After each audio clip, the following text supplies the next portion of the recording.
Hello friends, कैसे आप सभी। गूगल मैथ्स में आपका स्वागत है। फिर हम एक नए वीडियो के साथ उपस्थित हैं और ये एक नया सेशन चलने वाला है जिसमें हम एसएससी जीडी कांस्टेबल लेवल वाला जो 45,000 यानी 45,000 वैकेंसी है, उसमें जो मैथ्स का क्वेश्चन होगा उसे हम कराने की कोशिश करेंगे। और ये मैथ्स का क्वेश्चन आपके एग्ज़ाम के व्यू से बहुत ही महत्वपूर्ण होगा, क्योंकि इसमें आपको मेरिट बनानी है तो आपको हर सेक्टर मजबूत करनी होगी। तो हम आपका मैथ का जो सेक्टर है वो मजबूत करने की कोशिश करेंगे।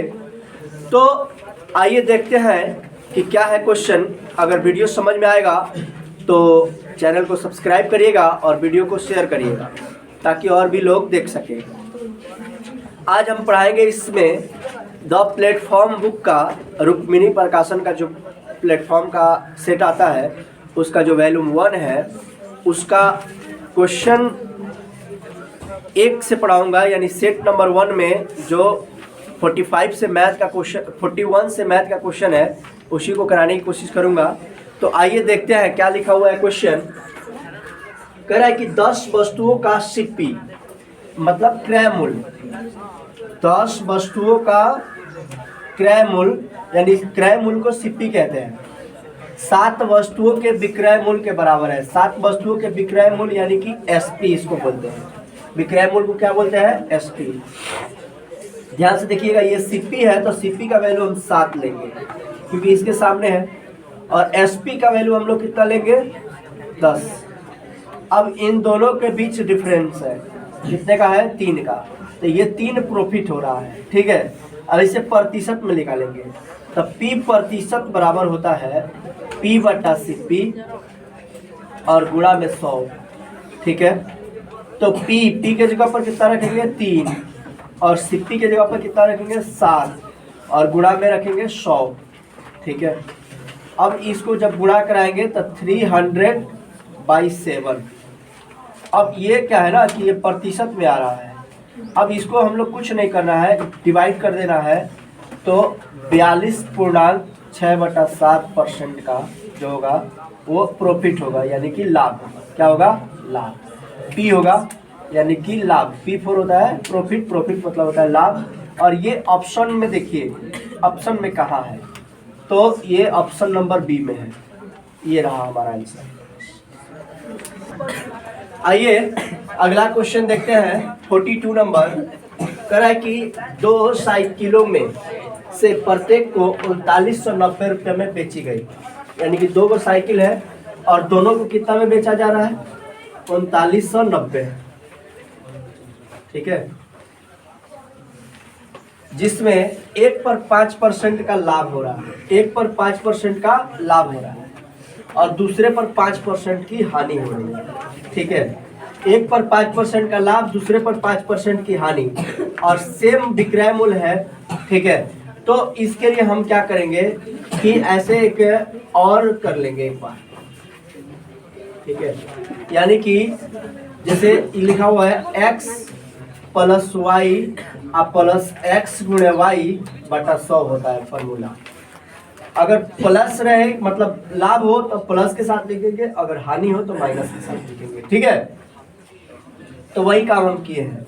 अब ये देखिए 5 से 5 खत्म हो जाएगा और 5 से 5 में गुणा करेंगे तो 25 और 25 बटा में 100, यहाँ माइनस होगा क्योंकि यहाँ माइनस है। अब भाग करेंगे तो इसको ये आएगा इतना प्रतिशत, ठीक है। और यहाँ पे क्या लेंगे? माइनस। और ये माइनस जो है वो हानि का सिंबल है। किसका है? हानि का। तो यहाँ पे जो है ना यहाँ पे 0.25% का क्या हो रहा है? हानि हो रहा है। 0.25% का हानि हो रहा है यहाँ पे देखिए। आइए देखते हैं 43 नंबर क्वेश्चन कह रहा है कि A 4 किलोमीटर प्रति घंटा की चाल से पैदल चलता है, यानी A की जो चाल है वो है 4 किलोमीटर प्रति घंटा।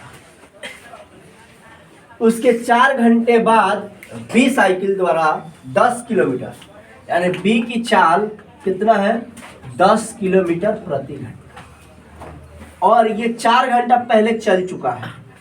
तो 4 चौके 16 किलोमीटर इसने दूरी तय कर लिया। हाँ या ना?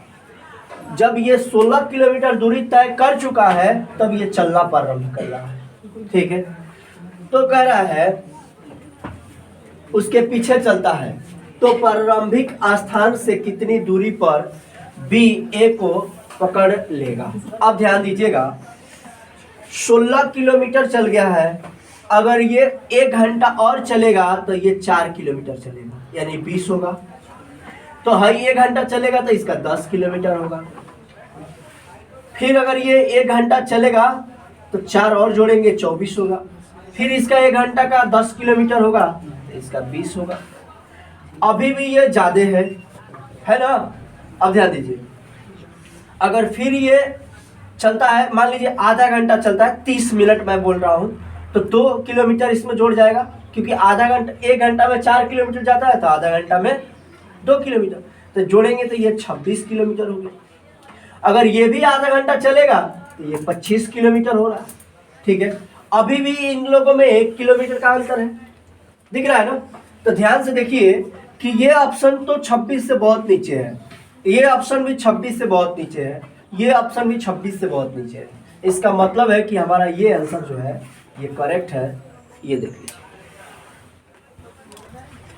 आइए फ्रेंड्स, क्वेश्चन नंबर 44 देखते हैं। कह रहा है कि 2 रेलगाड़ियां एक ही दिशा में 30 किलोमीटर प्रति घंटा तथा 58 किलोमीटर प्रति घंटा की चाल से चल रही है। धीमी गति से चलने वाली गाड़ी में बैठा एक व्यक्ति तीव्र गति से चलने वाली रेलगाड़ी में बैठे आदमी को 18 सेकेंड में पार करता है, तो तीव्र गति वाली रेलगाड़ी की लंबाई मीटर में क्या? देखिएगा दोस्तों, कह रहा है कि एक की चाल है 30 किलोमीटर प्रति घंटा और एक का चाल है 58 किलोमीटर प्रति घंटा। जब रेलगाड़ी समान दिशा में चलता है, समान दिशा में, तो चाल घटता है, चाल घटता है।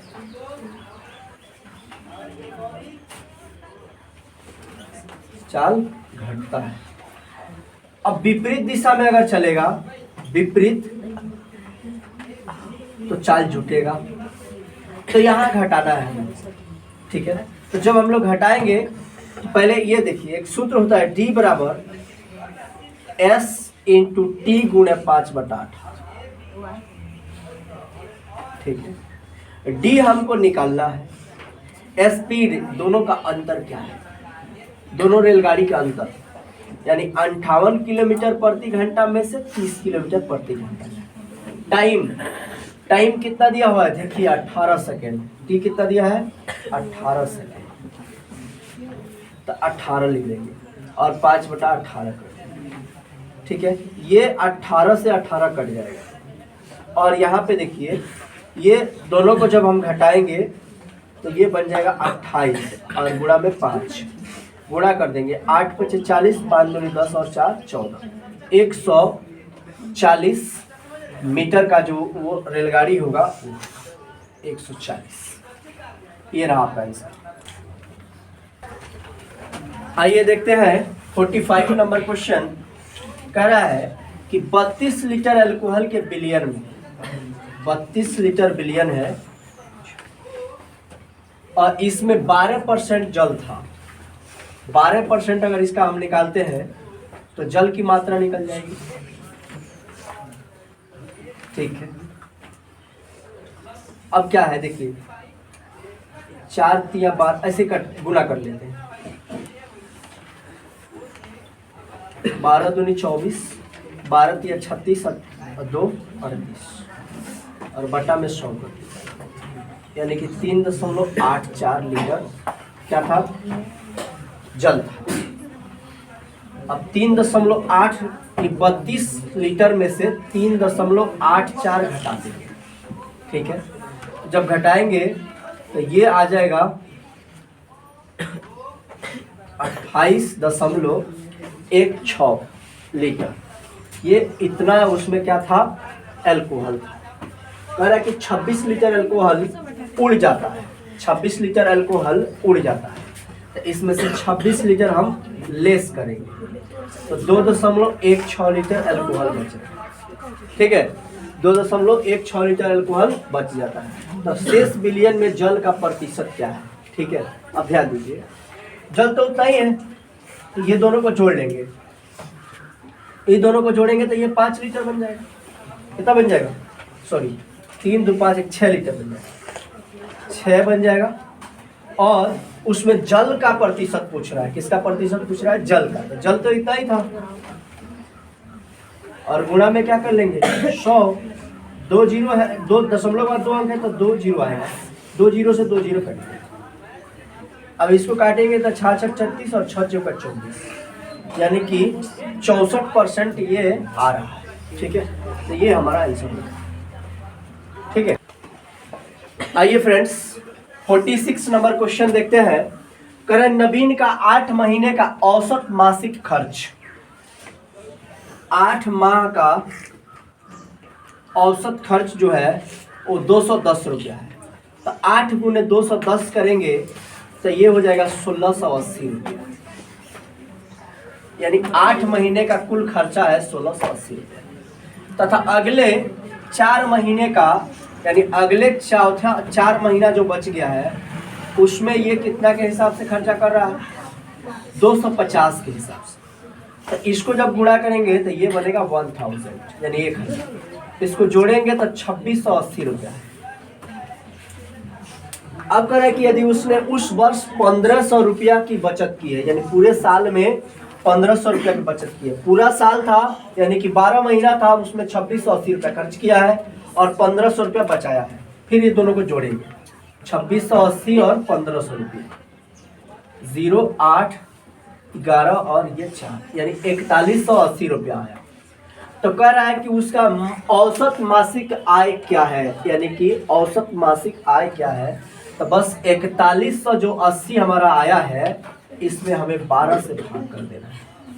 ठीक है, 12 या 36, ठीक है, बच गया 5 और 12 चौका 48, ठीक है, बच गया 2, 12 एकम 12, 48 10 बच गया, तो 10 12 8 96 होगा, बच गया 4, 12 या 36, यानी कि 348.3 रुपया करके आंसर आ रहा है यहाँ ऑप्शन में है, ऑप्शन नंबर बी। ये देखिए, फिर एक बार समझिए, 8 माह का जो 8 माह में जो है वो 210 रुपया के प्रत्येक माह के हिसाब से खर्चा कर रहा है, यानी औसत है तो यही बोलते हैं। तो 8 से इसमें गुणा करेंगे तो 1680 हो जाएगा, 4 से इसमें गुणा करेंगे तो 1000 होगा, टोटल उसका जो खर्च है वो 2680 रुपया है। फिर कह रहा है कि वो कुछ रुपया बचा भी रहा है, यानी 1500 रुपया बचा रहा है, तो ये दोनों को जोड़ेंगे तो 4180 रुपया होगा। अब कह रहा है कि प्रत्येक माह की आय बताइए, तो डिवाइड कर देंगे तो 348.3 रुपया के करीब आएगा, और ये हमारा आंसर दिया। चलिए कुछ ना करेंगे। आइए फ्रेंड्स देख रहे हैं 47 नंबर क्वेश्चन। कह रहा है खाद्य पदार्थों का मूल्य 10% बढ़ जाता है, यानी कि पहले 10% की वृद्धि हो रही है मूल्य में,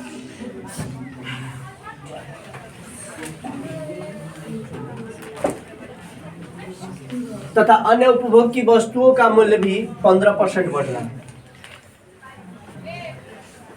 करें यदि किसी कर्मचारी का खाद्य पदार्थ और अन्य उपभोग की वस्तुओं का खर्च का अनुपात, यानी कि पदार्थ का और फिर खर्च का, ये दोनों का अनुपात दिया है 2:5, और उसका वर्तमान वेतन 3500 रुपया है,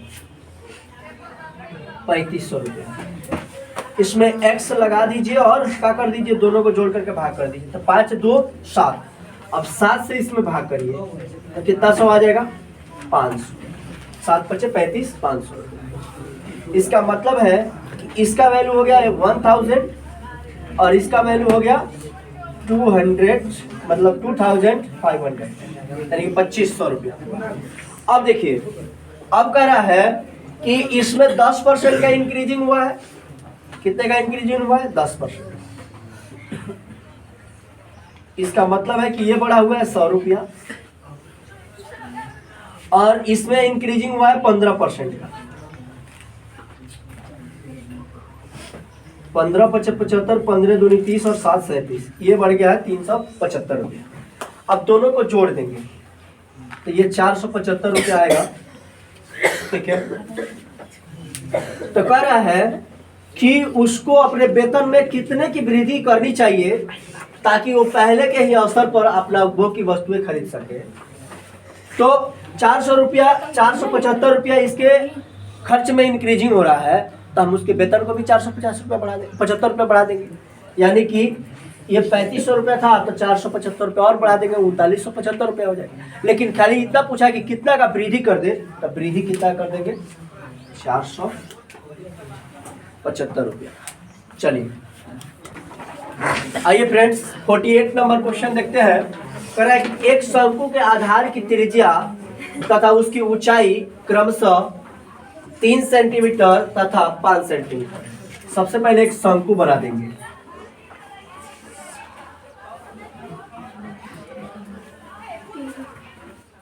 ये ऊंचाई है।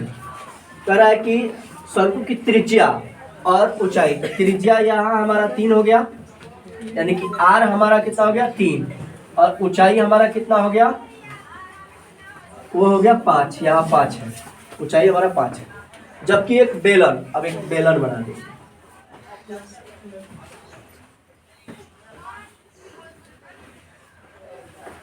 जबकि एक बेलन के आधार की त्रिज्या तथा उसकी ऊंचाई क्रमशः, तो त्रिज्या दे दिया इसका 2 और ऊंचाई दे दिया इसकी 4। ठीक है, तो शंकु और बेलन के आयतनों का अनुपात ज्ञात करिए। तो सबसे पहले शंकु का आयतन होता है 1/3 पाई आर स्क्वायर एच, और बेलन का आयतन होता है पाई आर स्क्वायर एच। ठीक है, अब समझिए पाई से तो पाई कट जाएगा, 1/3 है तो रखिए। शंकु का आर कितना है, 3 है, तो 3 2 बार लिखिए, और उसकी ऊंचाई कितनी है 5, तो 5 रखिए।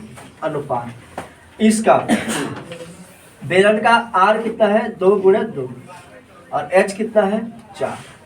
अब ध्यान से देखिए, अब कुछ नहीं करना है, हम लोग को इसको कट करना है। पहले 3 से ये 3 कट जाएगा, 5 दिया कितना हो गया 15। अनुपात 2 दूनी 4 चुका 16, 15/16। जहाँ आंसर होगा वहां लगा लीजिए, देख लीजिए।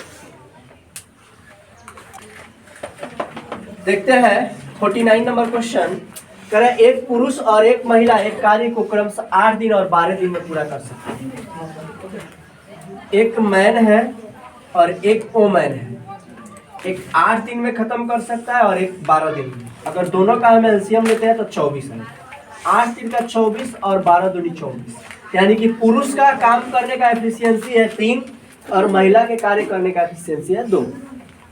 अब सुनिए, कह रहा है कि इस कार्य को 2 दिनों में पूरा करना है। कितने दिनों में पूरा करना है, 2 दिनों में। तो पूरा करने के लिए 2 पुरुषों के साथ, तो एक पुरुष का इफिशियंसी है 3, तो 2 पुरुष का कितना हो जाएगा 6 हो जाएगा, हाँ कि ना। यानी कि इस टोटल काम में से और 2 ही दिन में काम को पूरा करना है। कितने दिन में पूरा करना है, 2 ही दिन में। तो अगर खाली पुरुष का हम देखें तो 2 पुरुष एक दिन में 6 काम करेगा, तो 2 दिन में कितना काम कर लेगा, 2 और गुणा कर देंगे, यानी 12 काम कर लेगा। यानी 24 काम में से 12 काम उसने खत्म कर लिया। कितना काम बच गया, 12। अब ये 12 काम ये महिला लोग करेगी 2 के एफिशिएंसी से। ठीक है, अब सुनिए, अब क्या है कि कितने महिला को चाहिए, तो 2 ही दिन में काम को कराना है। ठीक है, तो 12 काम कराना है हम लोग को। तो सबसे पहले एक महिला का 1 दिन का एफिशिएंसी है 2, तो 2 दिन का एफिशिएंसी कितना होगा 4, यानी कि एक महिला का 2 दिन का एफिशिएंसी होगा 4। तो 4 से इसमें भाग कर दो, 4 दिया, यानी कि 3 महिला की आवश्यकता है। कितने महिला की आवश्यकता है, 3। तो ये रहा फ्रेंड्स, यहाँ पे 4 से भाग होगा क्योंकि 4 से है, 4 दिया 12। आइए 50 नंबर क्वेश्चन देखते हैं। और इस पार्ट में, इस वीडियो पार्ट में मैं 10 ही क्वेश्चन रख रहा हूँ। फिर अगला वीडियो में मैं 10 क्वेश्चन और लेकर के आऊँगा, यानी 10 और 10 20। ठीक है, छोटा वीडियो रहेगा तो आपको देखने में भी अच्छा लगेगा, मज़ा आएगा। तो चलिए, एक बॉक्स में पेन, पेंसिल और रबर का अनुपात जो है वो 3:2:1 का अनुपात है।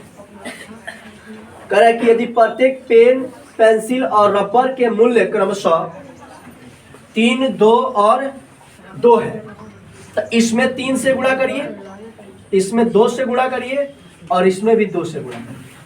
अब 3 में 3 से गुणा करिएगा तो 9, 2 में 2 से गुणा करिएगा 4 और 2 में 1 से गुणा करिएगा 2।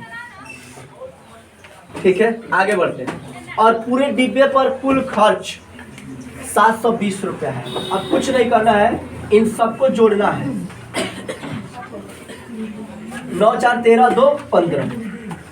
अब इससे भाग कर दीजिए 15 से। 15 चौका 60, 15 8 120, यानी x का आंसर कितना निकल गया? 48। कह रहा है कि तो बक्से में पेनों की संख्या ज्ञात करें। तो x का वैल्यू तो हम लोग का कितना निकल गया है? 48। तो कह रहा है पेन की संख्या, तो पेन 3 है, तो 3 के अनुपात में तो 3 से गुणा कर देंगे। 8 3 का 24, 4 3 12 और 2 14। ठीक है, तो 144 आ रहा है। 144 ऑप्शन नंबर ए में है। ठीक है फ्रेंड, आपको लग रहा होगा कि बहुत जल्दी बना रहे हैं, तो परीक्षा का मतलब ही होता है, कॉम्पिटिटिव एग्जाम का मतलब ही होता है कि आप क्वेश्चन को कितना जल्दी से सॉल्व करें। वहाँ बैठ करके सोचने से और सुनने से काम नहीं चलता है। ठीक है, तो इस चीज़ के लिए आपको तैयारी करनी है। ठीक है, इस एग्ज़ाम को हम खुद 2 बार निकाले हैं और हाइट में छठे हैं, तो मैं बता सकता हूं कि आप लोगों को क्या करना पड़ेगा। आप लोगों को ज़्यादा से ज़्यादा तेज़ी में क्वेश्चन को अटेम्प्ट लेना होगा, ताकि जो क्वेश्चन हल्के हैं कम से कम उसे हम जल्दी से कर लें। तो जो अगर मान लीजिए 1 का 2 का क्वेश्चन भारी आ जाता है, हार्ड आ जाता है, तो उसको हम थोड़ा सा समय देकर के कर सकते हैं। ठीक है, जैसे रीजनिंग में 1-2 क्वेश्चन ऐसे आ जाते हैं, जैसे सिटिंग अरेंजमेंट का पजल आ जाता है, तो इन सब में थोड़ा सा समय लग जाता है। तो क्या है ना कि इसको जल्दी से करेंगे तो उसमें हम समय बचा करके रखेंगे, तो उसमें काम आ जाएगा। ठीक है, तो इस वीडियो में हम 10 क्वेश्चन रख रहे हैं, फिर अगले पार्ट में, पार्ट 2 में हम मिलेंगे 10 क्वेश्चन लेकर। चलिए, बेस्ट ऑफ लक।